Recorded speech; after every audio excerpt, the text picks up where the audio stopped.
We are so back, Exiles, with a recreation of a build so strong and so fast to play that when Palsteron originally created it, it was hailed as the best Autobomber in all of Path of Exile, to a point where it was featured by GGG themselves. I'm talking about the strength stacking Static Strike Shockwave Autobomber, a real walking simulator. This build was left behind as a result of GGG nerfing many different things, like removing alternate gem qualities and changing Battle Mage's Cry, which caused people to stop talking about it much. So I decided to remake it to be better than how it was back in its prime. It did take some currency investment to achieve, but we eventually got there. Now let's just stop wasting time and jump right into it. We are Pathfinder this time. I know that Slayer gives more damage, but scaling Flask effectiveness with Pathfinder allows for higher movement speed and defense. First we go for Nature's Boon. This node applies 30% increased effect to all of our magic utility flasks. For those who do not know, this affects every flask that isn't life, mana, or unique. Anyway, next we have Nature's Adrenaline. This node grants our flasks 3 charges every 3 seconds. We set our build in a way that we sustain all of our defensive flasks with this node and almost sustain our movement flasks. Anyway, from here we go for Nature's Reprisal. This node adds a huge amount of damage to any chaos build. It allows our hits to inflict Wither debuff on enemies for 2 seconds. It also increases Wither effect by 50%. Wither is the single strongest damage scaling debuff in the game, applying 6% more chaos damage to enemies, stacking up to 15 times. For our 4th and final Ascendancy, we just take the small flask effectiveness nodes, since we don't really benefit from any of the remaining notables. But with that we are done with our Ascendancy. Now let's take a look at our passive tree. Our tree focuses on strength, life, skill effect duration, melee crit chance and crit multi, and some accuracy. Next we got one large cluster jewel setup providing increased spell damage. This one doesn't add any notables of its own. Instead, it adds as many small passives as possible and focuses on increasing their bonuses. On this one we have added passives provides additional strength, chaos resistance, damage, and of course 35% increased effect. Next we have 2 medium cluster jewels, each providing increased flask duration. The first one is similar to our large cluster jewel in a sense that it adds no notables. Instead it has added small passive skills grant strength, increased flask charges gained, increased damage, and 35% increased effect. Our second medium jewel just adds the following notables: fasting and spike concoction. Now for our masteries, we have 10% more skill effect duration, strike skills targets one additional enemy, 15% increased maximum life if there are no life modifiers on your equipped chest, plus 25% to critical strike multiplier against unique enemies, and 5% increased attributes. But with that we are done with our passive tree. Now let's go over items. First, for our weapon, we are using a boom mace with the signature Elder mod that provides 3% increased area of effect per 50 strength. We also have flat added fire damage per 10 strength Hunter mod. These are your mandatory mods, everything else is optional, though you should really try having crit chance here. Anyway, our next item is the Iron Fortress, a core item in any strength stacking build. Aside from giving us lots of strength, it grants us lots of block chance, which puts us at the 75% block cap right away. But most importantly, the item causes strength bonuses to instead provide 3% increased melee physical damage per 10 points of strength. This might seem irrelevant since we have no physical damage here. However, we do have the Iron Will Keystone, which causes all strength bonuses to apply to spell damage as well. And to capitalize on this, we use Crown of Ice Helm, which causes spell damage modifiers to apply to all attacks at 150% of their value. With this we come full circle. The helm also provides some accuracy and leech, which we really need. Our next core item is Replica Alberon's Warpath. This infamous pair of boots adds flat chaos damage to attacks with strength, in addition to increasing our strength. The downside is that it causes us to not be able to deal non-chaos damage. Now this begs the question, what happens to all the flat fire damage we get from our weapon?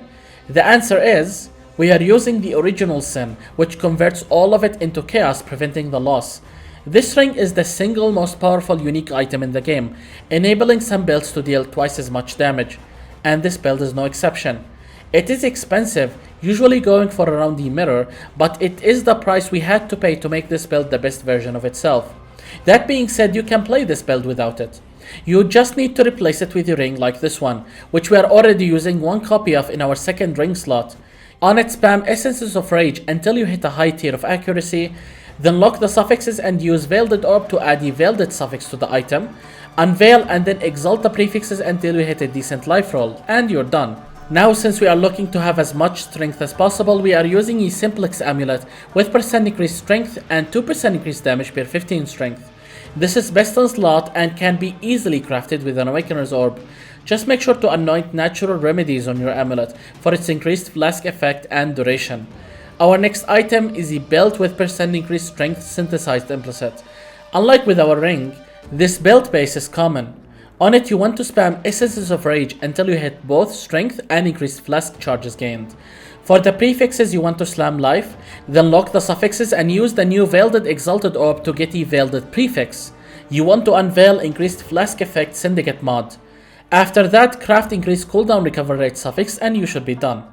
Next, for our shield, we have a rare shield that has strength, physical damage reduction, chance to deal double damage, life, and crafted +2 to level of socketed support gems, which is very important. Once you have your shield crafted with an empty prefix, get yourself a Crusader Exalted Orb, which will guarantee adding 1% increased damage per 1% chance to block attack influence mod.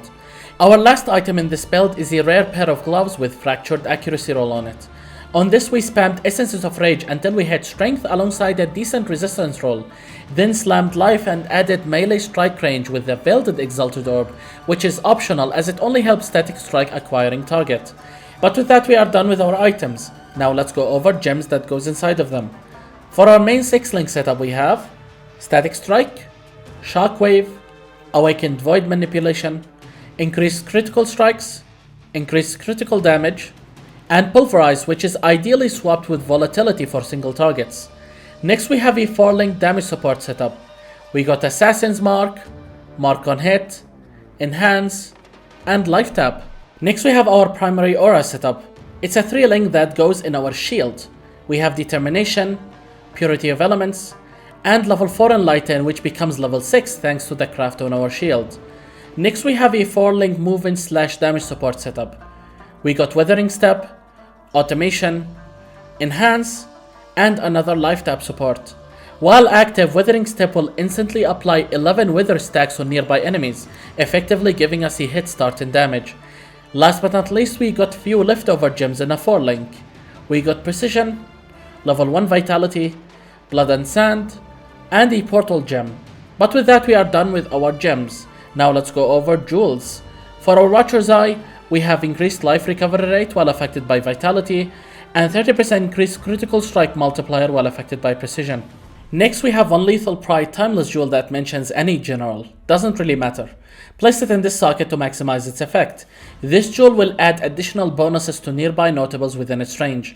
We are looking for % increased strength, and maybe something like increased crit chance or crit multiplier for damage. Next, we have a Natural Instinct Jewel placed in this socket specifically. This one will provide the full bonuses of all unallocated small passives and radius. But most importantly, since this jewel radius overlaps with our Lethal Pride, it will grant us lots of strength from bonuses provided by Lethal Pride to nodes in range. To see the full list of bonuses granted by this interaction, hover with your mouse over the edge of your Unnatural Instinct Jewel. There you will find everything. Anyway, next we have 2 split personality jewels.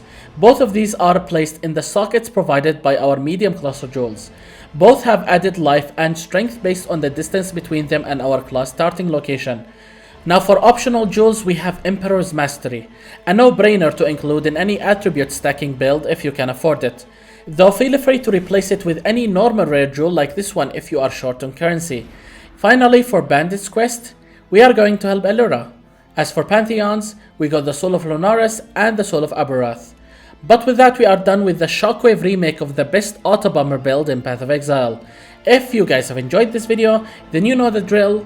Like, comment, and maybe even subscribe so you don't miss out on any future build guide like this one. My name is Phoenix, and I will see you all in the next video.